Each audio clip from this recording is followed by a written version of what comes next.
Hey everyone, welcome back.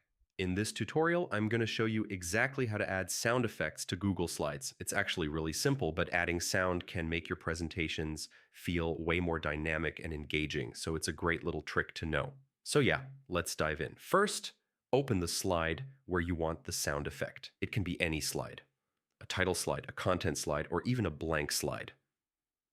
Take a moment to decide where you want the sound to be triggered, because positioning and timing really help it feel polished.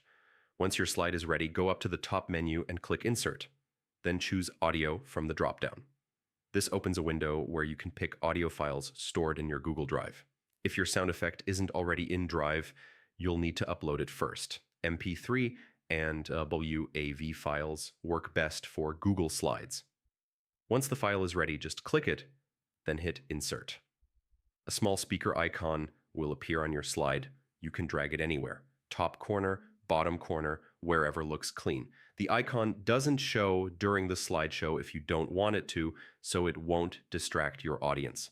Next, with the speaker icon selected, open the Format Options panel on the right. Here you can set whether the sound plays automatically when the slide opens or only when you click it. You can loop the audio if needed or adjust the volume to make sure it's not too loud or too soft. These little tweaks really make your sound effects feel integrated into your presentation instead of awkwardly popping in. A quick tip: always preview the slide to make sure the sound plays at the right moment. Move the icon around or tweak settings if needed. Layering multiple effects can be fun, but keep it balanced so it enhances your slides without overwhelming your audience. And that's basically it. Adding sound effects in Google Slides is fast, easy, and adds an extra layer of polish to your presentation. Experiment with different sounds, positions, and playback settings to find what works best for your slides. So yeah, hope this helped, and thanks for watching.